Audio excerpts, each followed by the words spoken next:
Hello YouTube friends, this is Halisaurus coming at you with a couple cool things. Not an unboxing video, these are just some things I've had for a while, and they're two of the same thing, so, well, same kind of thing.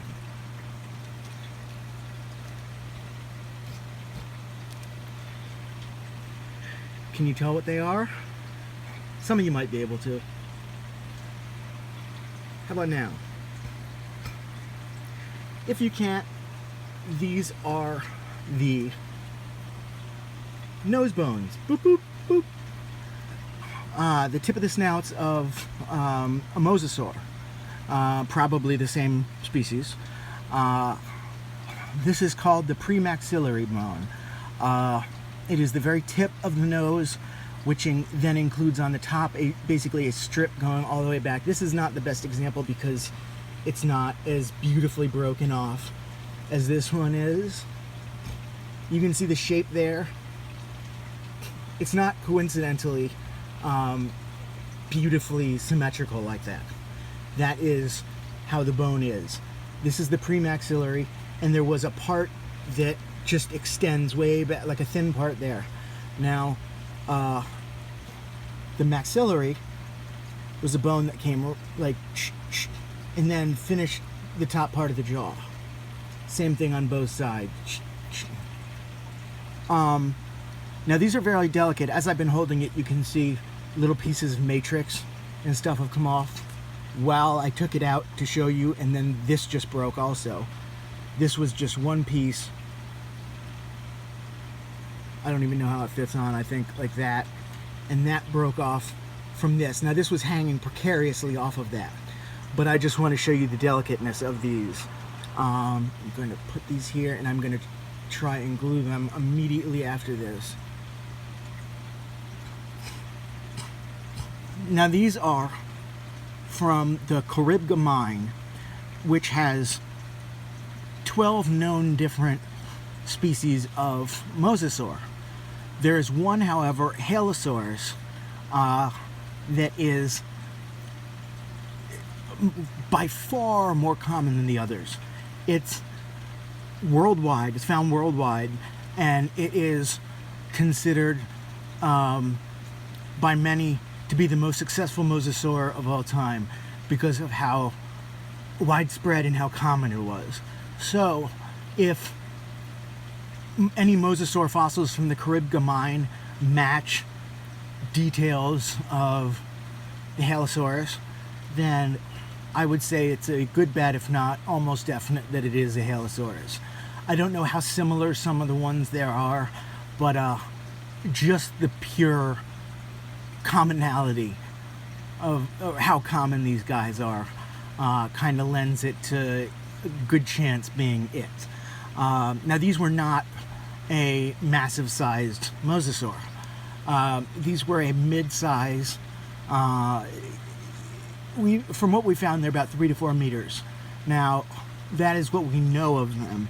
If you watched a video of mine previous to this, it's like the last video or two, you'll know I've pointed out how everything that we know is average. So these guys definitely got significantly larger than 3 to 4 meters. 3 to 4 meters is just the average size, probably as close to the center of average as possible. So these were mesopredators. They were not apex predators. Which probably helped to, well, definitely helped to their advantage with being so successful, because apex predators are always going to be much less common, and it's harder for them to survive. They're usually the first ones to go in any kind of disaster. These guys, their range and diet and everything was so varied that, I mean, they were just able to outlast lots of things. They were big, dangerous, but they definitely had lots to worry about. There were plenty of animals around ready to eat them first chance they got. Now you can see these little dots and lines. Those are for nerves. They have very sensitive snouts. They really would not have appreciated me booping them earlier. Well, they may have, because that would have meant that a big meaty chunk was right in front of them. So But it means that these were very sensitive. Probably like a shark, they could feel, well, definitely they could feel water pressure, but maybe even electricity like sharks can. Different ones had different amounts. Halisaurus, for instance, we have evidence that they used their snouts for ramming and killing. So they probably did not have as sensitive snoots, because that would be pretty bad. Smashing your face into it if it was real sensitive. Now they have an adaptation, which might be because of this, where they don't have front two teeth, so they have a big gap in the front with nothing there, and that might be because they ram, and that if there were teeth too far up, they would snag or get knocked out or whatever.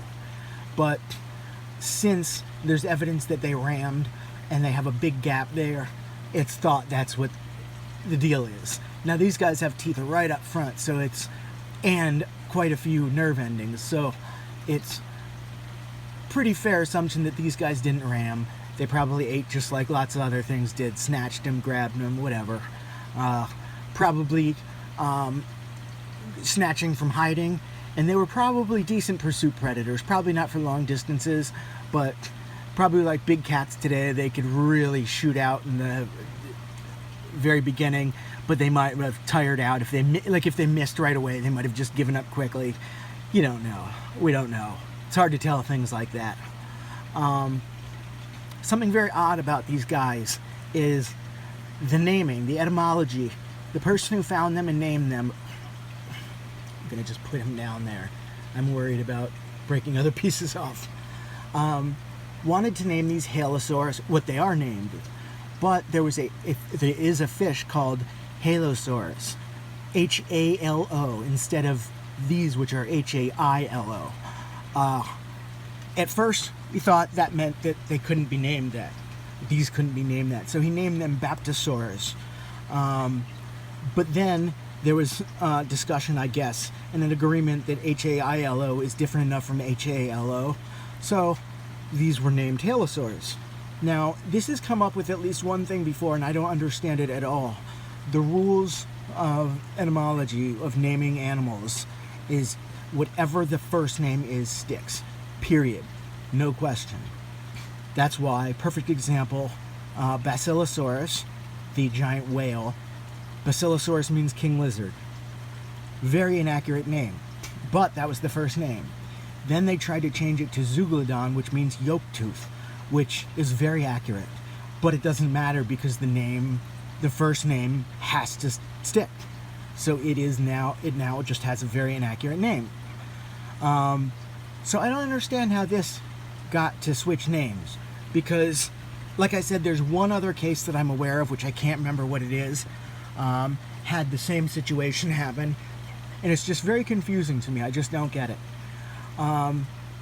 Maybe any of you know and can comment and give me a heads up on that. I don't know, but I would be very curious to find out. Now, I really like these. I think these are awesome. Tip of the snout. I like anything that's a very defined piece. Like, for instance, if I had like an eye socket, or the I want to say chondroidal or something. I don't remember what it's called. It's like the round bone in the back of the skull that connects to the spine. I do have one of those of a triceratops somewhere. Very cool. Or occipital something. I don't remember. I'll type it up here when I right up here. I'll type it.